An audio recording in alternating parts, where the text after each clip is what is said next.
జోగులాంబ గద్వాల జిల్లాలో మూడో విడత పంచాయతీ ఎన్నికలపై జిల్లా ఎస్పీ శ్రీనివాసరావు ప్రత్యేక దృష్టి సారించారు. సమస్యాత్మక ప్రాంతాలలో అదనపు పోలీసు సిబ్బందిని ఏర్పాటు చేసి ఎలాంటి అవాంఛనీయ సంఘటనలు జరగకుండా జాగ్రత్తలు తీసుకుంటున్నామని అన్నారు. పోలింగ్ ప్రక్రియ కంప్లీట్ అయ్యాక కౌంటింగ్ పై వెబ్ కాస్టింగ్ తో ప్రత్యేక మానిటరింగ్ ఉంటుందని, పోలింగ్ ప్రక్రియకు ఎవరైనా ఆటంకం కలిగిస్తే వారిపై కఠిన చర్యలుంటాయని అంటున్న గద్వాల జిల్లా ఎస్పీ శ్రీనివాసరావు తమ ప్రతినిధి Shankar face to face. Jogulamba Gadwal జిల్లాలో మూడో విడత పంచాయతీ ఎన్నికలకు సంబంధించి ప్రశాంతమైన వాతావరణంలో పోలింగ్ నిర్వహించేలా పోలీసులు దగ్గరుండి చూస్తున్నారు. ప్రజెంట్ మన దగ్గర జిల్లా ఎస్పీ శ్రీనివాసరావు గారు కూడా ఉన్నారు. మనం విజువల్స్లో కూడా వచ్చు. పూర్తిగా సిబ్బందిని అంతా కూడా ఇప్పటికే ఏర్పాటు చేశారు. ఎక్కడ కూడా ఎలాంటి అవాంఛనీయ సంఘటనలు జరగకుండా పూర్తి స్థాయిలో ప్రశాంతమైనటువంటి వాతావరణంలో ఎన్నికలు నిర్వహించాలని చెప్పి కూడా వాళ్ళ సిబ్బందికి ఆయన నేరుగా చెప్పారు. ప్రజెంట్ మన దగ్గర ఆయన ఉన్నారు. ఆయనతో మాట్లాడదాం. సరే ఏంటి సార్, గద్వాల జిల్లాలో మూడో విడత ఎన్నికలకు సంబంధించి ఏర్పాట్లు ఎట్లా చేశారు? పోలింగ్ కేంద్రాల దగ్గర ఎలాంటి ఆంక్షలు ఉండబోతున్నాయి? ఇప్పుడు గద్వాల జిల్లాలో థర్డ్ ఫేజ్ కింద టోటల్ 75 విలేజెస్ ఉన్నాయి. దీంట్లో ఒక 8 విలేజెస్ దాకా యునానిమస్ అయినాయి. రిమైనింగ్ ప్లేసెస్లో మొత్తం కూడా సిబ్బందిని స్టాటిక్ బందోబస్తు, అదేవిధంగా route mobiles, striking force, special striking force అంతా కూడా డిప్లాయ్ చేయడం జరిగింది.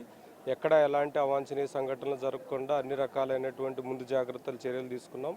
ముఖ్యంగా కౌంటింగ్ సమయాల్లో కూడా ఎలాంటి టెన్షన్స్ అనేవి ఎరైజ్ అవ్వకుండా అక్కడ ముందుగానే 144 సిఆర్పిసి, అదేవిధంగా 163 బిఎన్ఎస్ఎస్ కింద ఉత్తర్వులు జారీ చేయడం జరిగింది. ఎక్కడా కూడా ఎలాంటి అవాంఛనీయ సంఘటనలు జరగకుండా అన్ని రకాల భద్రతా ఏర్పాట్లు తీసుకోవడం జరిగింది. సార్, మేజర్గా గద్వాల జిల్లాకు సంబంధించి ఎక్కడైనా సమస్యాత్మక ప్రాంతాలు గుర్తించారా? అక్కడ ప్రధానంగా బందోబస్తు ఎట్లా ఏర్పాటు చేస్తున్నారు సార్? కొన్ని క్రిటికల్ విలేజెస్ని ఐడెంటిఫై చేయడం జరిగింది. ఆ క్రిటికల్ విలేజెస్లో ఫోర్స్ ఎక్కువగా డిప్లాయ్ చేయడం జరిగింది. కొన్ని ఇంపార్టెంట్ విలేజెస్లో స్టాటిక్గా ఎస్ఐస్ని కూడా పోస్ట్ చేయడం జరిగింది.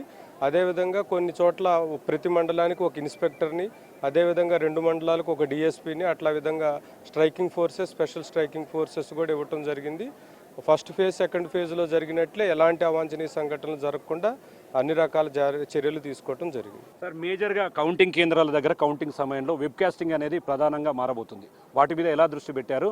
ఒకవేళ పోలింగ్ ప్రక్రియ కావచ్చు, కౌంటింగ్ ప్రక్రియ దగ్గర ఏదైనా ఇబ్బందులు కలిగించిన వారి మీద ఎలాంటి యాక్షన్ ఉండబోతుంది? ఆల్రెడీ ఇంపార్టెంట్ విలేజెస్లో మైక్రో అబ్జర్వర్స్ని కలెక్టర్ గారు అపాయింట్ చేయడం జరిగింది. అదేవిధంగా వెబ్ కాస్టింగ్ కూడా ఉంది. ఎవరైనా సరే చట్టాన్ని చేతిలోకి తీసుకుంటే ఖచ్చితంగా కఠినమైన చర్యలు తీసుకోవడం జరుగుతుంది.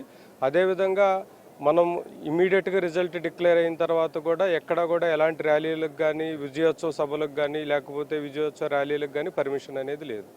సో చూస్తున్న మొత్తంగా జోగులాంబ గద్వాల జిల్లా వ్యాప్తంగా జరగబోయే మూడో విడత ఎన్నికలకు సంబంధించి పూర్తిగా బిఎన్ఎస్ అమల్లో ఉంటుంది. బిఎన్ఎస్ 163 అమల్లో ఉంటుంది కాబట్టి పోలింగ్ ప్రక్రియకు కానీ, కౌంటింగ్ ప్రక్రియకు కానీ ఎవరైనా ఇబ్బందులు తలపెట్టే పరిస్థితి ఇస్తే వారి మీద చట్టపరమైనటువంటి చర్యలు తీసుకునేలాగా కూడా తీసుకుంటామని, అదేవిధంగా వెబ్ కాస్టింగ్ ద్వారా సమస్యాత్మక ప్రాంతాలపై ప్రత్యేక దృష్టి సారించామని చెప్పి కూడా జోగులాంబ గద్వాల జిల్లా ఎస్పీ శ్రీనివాసరావు చెప్తున్నటువంటి సిచ్యువేషన్ కనపడుతుంది.